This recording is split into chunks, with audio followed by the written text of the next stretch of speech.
안녕하세요. 2학년 과학 김혜송 선생님입니다. 우리가 지난 시간에는 배설계의 구조 다시 한번 확인했었고, 오줌이 어떻게 만들어지는지 오줌 생성 과정 간단하게 확인했었어요. 오늘 이어서 오줌 생성 과정을 좀 더 자세히 다뤄보도록 하겠습니다.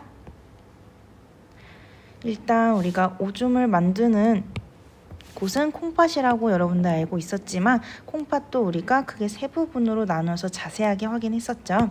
제일 먼저 이 겉에 있는 콩팥 겉질, 그리고 이 안에 조개 껍데기처럼 생긴 이 부분을 우리는 콩팥 속질이라고 하고, 그리고 속질 안으로 연결된 이 제일 안쪽에 있는 부분을 콩팥 깔때기라고 했었죠. 그런데 그 중에서 우리가 콩팥 겉질과 콩팥 속질에는 지금 옆에 보시는 그림처럼 뭔가 콩나물 같이 생긴 얇은 요 노란 색깔 줄 보이죠? 요런 단위가 여러 개가 들어있는데 이 중에 한 가닥을 확대해서 보면 또 요렇게 이제 확대해서 확인할 수 있고, 보먼주머니, 사구체, 세뇨관 요 세 개로 이루어져 있는데 이 세 개를 우리는 합쳐서 네프론이라고 불렀었습니다. 네프론이라고 하는 거는 콩팥 속에서, 즉 콩팥 겉질과 콩팥 속질에 있는 오줌 생성 단위로 오줌 생성에 관여하는 이 보먼주머니, 사구체, 세뇨관 이 세 가지를 통틀어서 묶어서 부르는 하나의 단위라고 말했었어요.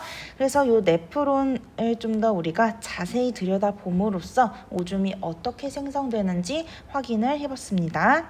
그래서 지난 시간에 여기 그림까지 아마 그려서 우리 오줌 생성 과정을 크게 세 가지로 나눈다 라고 한 것까지 했었을 거예요. 요거 그림 안 그린 친구들은 같이 잠깐 멈춰놓고 그린 다음에 수업 들어주세요. 우리가 오줌의 생성 과정은 크게 세 가지로 분류한다고 했었죠. 첫 번째 여과, 그리고 두 번째 재흡수, 그리고 세 번째 분비. 오줌의 생성 과정은 여과, 재흡수, 분비 이렇게 이루어진다 해서 이 세 가지 꼭 외워두시라고 했었죠. 그러면 이 그림 가지고 오늘 오줌이 생성이 어떻게 되는지 자세하게 한번 다뤄보도록 하겠습니다.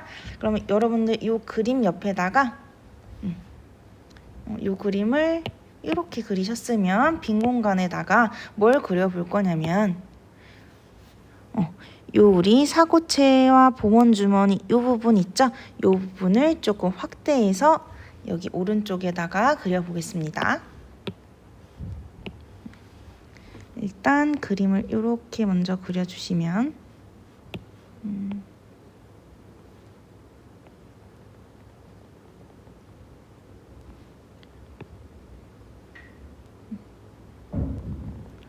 확대해서 이렇게 그냥 간단하게 한번 그려보겠습니다. 지금 보시면 이 부분은요, 이 부분은 여기 이렇게 그린 부분 있죠? 여기는 여기에서 우리가 사구체라고 하는 거는 얇은 모세혈관이 실뭉치처럼 이렇게 얽혀 있는 걸 말하는데, 그 얇은 모세혈관 중에 그 모세혈관 한 가닥을 의미한다고 생각하시면 됩니다. 모세혈관 한 가닥, 이렇게 모세혈관 한 가닥.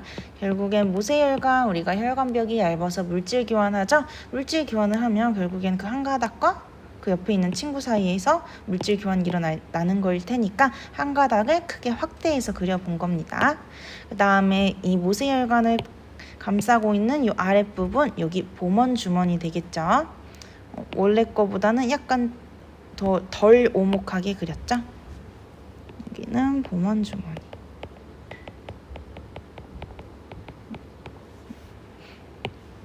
지금 요 부분을 나타낸 거다. 그리고 보먼주머니와 연결된 요 부분 어디를 따라가겠죠? 네, 세뇨관 따라서 이렇게 나가게 되겠죠. 요 부분만 이렇게 확대해서 그린 겁니다. 이렇게 그리셨으면 한번 시작해 보도록 할게요. 일단 먼저 모세혈관, 우리 혈관이라고 하는 거는 혈액이 흐르는 통로죠. 혈관이기 때문에 모세혈관 속으로 혈액이 흘러 들어오겠죠. 그래서 혈액이 우리 모세혈관을 타고 이렇게 혈액이 들어옵니다. 근데 이 혈액 속에는 많은 물질들이 녹아 있죠. 우리 대표적으로 혈액은 우리가 크게 혈구와 혈장으로 이루어진다고 했었죠. 그래서 혈액 속에 혈구 있고요. 얇은 걸로 혈구 있고, 그리고 혈구와 혈장으로 이루어져 있는데 그 혈장 속에는 다양한 영양소가 녹아 있어요. 영양소로 우리 단백질 녹아 있고요.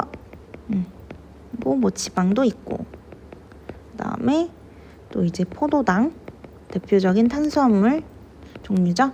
그다음 아미노산,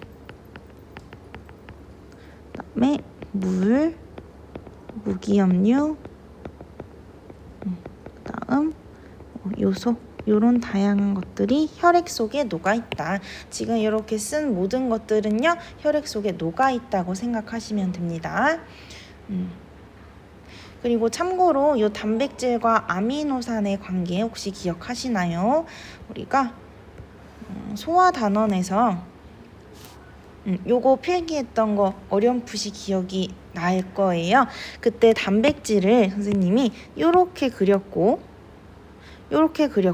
얘네 결합을 다 하나씩 떼진 거, 분해된 거, 이 친구들을 아미노산이라고 했죠. 즉 단백질은 뭘로 이루어져 있다? 아미노산으로 이루어져 있다. 크기 비교하면 단백질이 훨씬 크기가 큰 걸로 되겠죠. 요거 기억한 다음에 다시 한번 보겠습니다. 우리가 오줌 생성 과정, 여과, 재흡수, 분비, 요 세 가지라고 했죠. 제일 먼저 일어나는 과정은요, 첫 번째로 여과였죠. 여과라고 하는 거는 걸러주는 거예요. 그래서 즉 여과될 때는요, 크기가 작은 것만 여과가 됩니다. 그래서 그 밑에다가 일단 크기가 작은 물질 여과, 크기가 작은 물질이 여과된다. 그러면 만약에 크기가 크다, 여과되기에는 크기가 너무 커요. 그러면 여기에 여과되지 않고 혈액 속이 계속 남아 있겠죠. 그러면 여기서 우리가 지금 이렇게 작성한 이 친구들 중에서 누가 여과되고 누가 여과되지 않는지 한번 확인을 해보면 여기 세 개만 여과되지 않는 친구들은요, 세 가지만 봐주세요. 혈구, 단백질, 지방. 이 친구들 이렇게 세 개 뭉텅이로 묶어서 이 친구들은 크기가 커서 여과되지 않는다. 혈구, 단백질, 지방 이 세 가지 정도만 알아두시면 됩니다. 혈구, 단백질, 지방 같은 경우에는 크기가 커서 여과되지 않는다. 즉 여과되지 않고 계속 여기 남아 있어서 우리 몸속으로 흐르게 되는 거예요. 반면에 크기가 작아서 이렇게 우리가 보먼주머니를 통해서 여과되는 물질은요, 나머지 포도당, 아미노산, 물, 무기염류, 요소 이런 친구들이 여과가 돼서 이렇게 보먼주머니를 통해서 내려가게 되겠죠. 그래서 그것도 간단하게 쓰면 포도당, 아미노산, 물, 무기염류, 다음 요소. 지금 선생님이 쓰는 요 하나, 둘, 셋, 넷, 다섯 8가지 정도는 꼭 요거는 알아두세요. 요 나머지 친구들은 크기가 작아서 이렇게 여과가 된다. 어디서 어디로? 요 모세혈관에서 모세혈관 이 사구체에서 어디 보먼 주머니로 여과된다. 이렇게 알아두시면 되겠습니다. 지금 이렇게 우리가 사구체와 보먼 주머니 이 부분을 확대해서 좀 자세히 봤는데요. 다시 우리 아까 그림으로 넘어가 보도록 하겠습니다. 첫 번째로 우리 여기 여과 일어났었고요.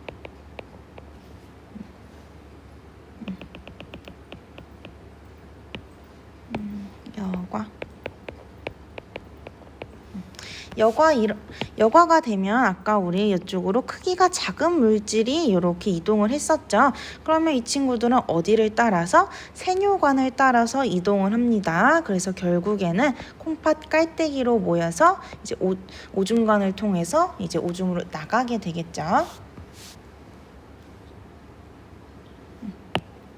혹시나 해서 여기다가 그림 하나만 더 그리면 우리 콩팥 크게 세 부분으로 나눴어요. 이렇게 세 부분으로 나눠서 오줌이 만들어지는 곳은 콩팥 요 겉질과 그리고 콩팥 요 속질 사이에 요 부분에서 이 네프론이 존재하고 여기서 오줌을 만들어서 어디? 콩팥 깔때기로 연결된다. 그래서 지금 요 콩팥 깔때기는 요 부분이 되겠죠. 그리고 콩팥 깔때기는 어디로 연결? 오줌관으로 연결됐죠. 네, 오줌관으로 이렇게 연결됐었다. 그래서 즉 콩팥 깔때기로 간다는 거는 이제 오줌관을 통해서 우리 몸 밖으로 나가겠다라는 말이에요. 그러면 우리가 여기 보먼 주머니로 이렇게 여과된 물질 여기 다시 한번 작성해 보도록 할게요. 보면 아까 우리 여러분들은 요거 보시고 쓰시면 됩니다. 우리 첫 번째로 여과됐을 때는 포도당, 그리고 아미노산, 그리고 물 또는 무기염류, 그리고 요소. 요런 친구들이 크기가 작아서 아까 사구체에서 보먼 주머니로 여과가 된 물질이죠. 그런데 여과가 돼서 우리가 이제 요 친구들을 몸 밖으로 내보내려고 하는데 여러분들 우리 배웠던 영양소에서 종류 봤던 거 기억해 보세요. 포도당, 아미노산. 포도당은 탄수화물이고요. 아미노산은 단백질을 만드는 친구였죠. 탄수화물과 단백질, 우리 몸의 3대 영양소였고요. 그 다음 물, 무기염류, 그리고 바이타민까지 해서 우리가 부영양소 이렇게 학습했었어요. 근데 우리가 여과를 시켰는데 이렇게 우리 몸에 중요한 영양소들 이런 영양소들이 이렇게 걸러져 버려서 몸 밖으로 나가면 우리한테는 좀 이제 비효율적이라고 할 수 있죠. 내가 필요한 걸 내보내는 거니까. 그래서 여기서 두 번째로 무슨 과정이 일어난다? 재흡수 과정이 일어난다.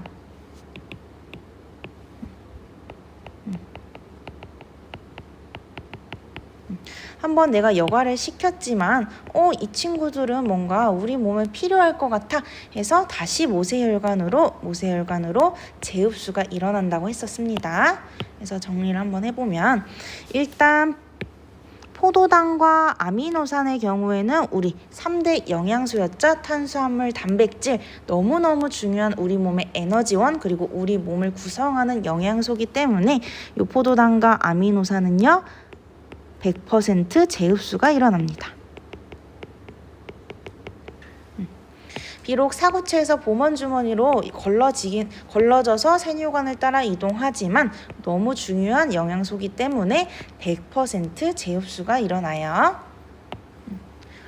그리고 물과 무기염류 같은 경우에는 우리 부영양소였죠. 이 친구들도 우리 몸에 없어서 안 된 중요한 친구들이기 때문에 이 친구들도 거의 대부분 재흡수가 일어납니다. 거의 대부분 재흡수가 일어난다.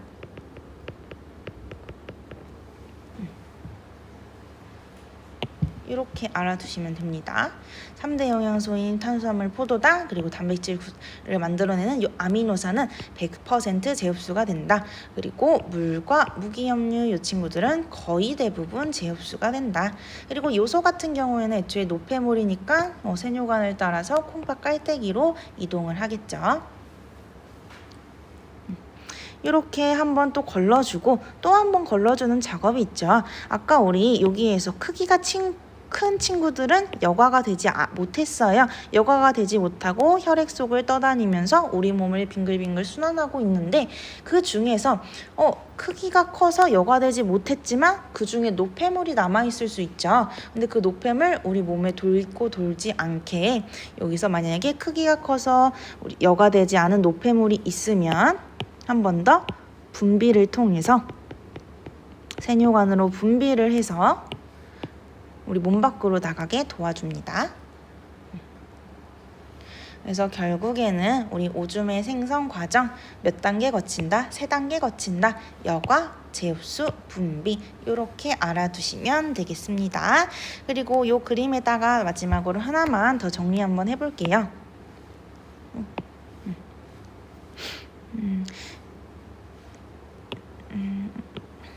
이렇게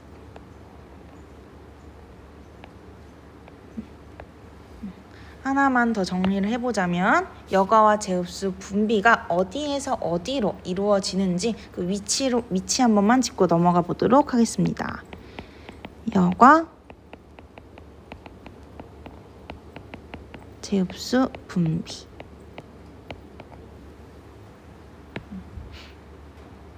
먼저 여과 보면 여과 우리 어디서 어디로 사구체에서 봄원 주머니로 지금 이동하는 거 보이시죠? 그러면 여과는 어디에서 어디로? 사구체에서 봄원 주머니로 여과가 된다. 이렇게 확인할 수 있고 재흡수 같은 경우에는요. 우리 세뇨관을 따라가는 여과된 물질들 어디로? 모세혈관으로 재흡수되죠. 여기 이 부분은 모세혈관 크게 확대한 거라고 했었죠. 이 부분. 그러면 재흡수는 어디서 어디? 세뇨관에서 모세혈관으로.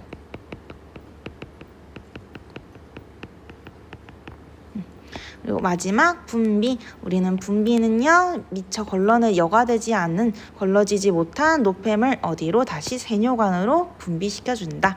그래서 우리 혈액이 흐르는 이 모세혈관에서 모세혈관 속에 남은 노폐물 어디로? 세뇨관으로 분비시킨다. 이렇게 해서 보시면 되겠습니다. 각각 여과, 재흡수, 분비가 어디에서 어디로 이루어지는지 그 과정까지 상세하게 알아두세요. 이렇게 하면 오줌의 생성 과정까지 마무리되었습니다. 그러면 마지막으로 한 가지 개념만 더 소개하고 마치도록 할게요. 우리가 이렇게 오줌 생성 과정까지 마무리함으로써 우리 이제 총 4가지 기관계 다 알게 되었죠. 우리 소화계, 순환계, 호흡계, 그리고 마지막 요 배설계까지 다뤘어요. 근데 우리가 요 4가지 기관계를 다루면서 요 반응식을 엄청 많이 썼죠. 엄청 많이 썼어요. 영양소가 두고 우리가 들이마신 산소와 반응해서 그 과정에서 에너지를 내고 그리고 노폐물을 생성한다. 그리고 그 노폐물은 물, 이산화탄소, 요소 등이 있다. 이 반응식을 엄청 썼는데 이 반응식 우리가 한 단어로 정리할 수 있습니다. 바로 세포호흡이라고 하는 건데요. 세포호흡 정의 한번 보시면 세포에서 영양소가 산소와 반응해서 물과 이산화탄소로 분해되면서 에너지를 얻는 과정. 방금 우리가 봤던 항상 우리가 많이 썼던 그 반응식 그냥 말로 풀이한 거죠. 그 과정이 무슨 과정이었다? 세포호흡 과정이었다라고 보시면 됩니다. 그래서 우리는 그 세포호흡을 통해서 에너지를 얻죠. 그 에너지로 우리는 우리가 몸이 자라는 생장에 또는 운동하는 근육 운동에 또는 소리를 내는데 또는 우리가 공부할 때 쓰는 두뇌 활동 그리고 체온을 유지하는데 이렇게 우리 생명 활동에 쓸 수 있다. 세포호흡을 통해서 만들어낸 에너지는 우리가 살아가는 데 필요한 여러 가지 기능들을 수행하는 데 필요하다라고 보시면 되겠습니다. 그런데 이 세포호흡, 그러면 에너지를 얻는 과정이죠. 이 얻는 과정이 우리가 지금까지 학습한 기관계랑 무슨 상관이 있는지 한번 보도록 할게요. 일단 세포 호흡을 하려면 영양소와 산소가 필요하겠죠. 그러면 이 영양소와 산소는 우리 몸속으로 일단 흡수가 되어야 돼요. 그러면 어떻게 흡수를 하는지, 그리고 흡수된 영양소와 산소 흡수됐다고 칩시다. 그건 한 곳에 머물러 있는 게 아니라 온 몸의 세포로 운반을 해야겠죠. 그래야 그 온몸의 세포에서 에너지를 낼 수 있겠죠. 그 다음에 에너지를 낸 다음에는요, 세포 호흡으로 노폐물이 만들어질 수 있어요. 그 노폐물 우리 몸 밖으로 내보내야 되죠. 몸속에 쌓아두면 안 되니까 몸 밖으로 내보내는 과정이 필요합니다. 그러면 이러한 기능들은 누가 어떻게 수행할 것인가? 우리가 우리 몸속에서요, 여러 가지 기관들로 이루어져 있어서 유기적인 기능을 수행하는 그 단계, 뭐라고 했었죠?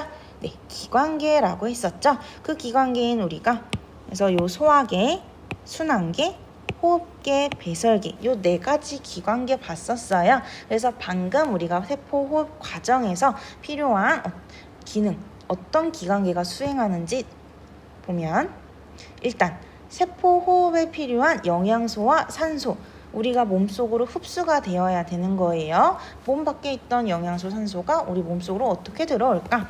일단 영양소는 우리 음식 속에 들어있죠. 음식 속에 들어있는 거 우리가 먹습니다. 먹는 거 누구랑 관련됐었죠? 소화계랑 관련됐었고, 그리고 산소, 우리 산소 어떻게 우리 몸속으로 집어넣어요? 호흡, 들숨을 통해서 산소를 마시죠. 즉, 세포 호흡에 필요한 영양소와 산소는 소화계와 호흡계를 통해서 우리 몸속으로 흡수하는구나. 이렇게 정리할 수 있고, 그 다음 흡수된 영양소와 산소, 우리가 온몸의 세포로 운반을 해야 우리가 기관계 중에서 우리 중요한 물질들을 운반하는 기능 누가 있었죠? 네, 순환계가 있었죠. 그러면 우리가 아까 흡수한 영양소와 산소, 이 순환계가 일을 함으로써 온몸의 세포로 운반된다. 그리고 세포 호흡으로 만들어진 노폐물, 우리가 노폐물 종류로는요, CO2 이산화탄소 또는 H2O 물, 그리고 요소, 요 세 가지 봤었죠. 이 친구들 몸 밖으로 내보내야 돼요.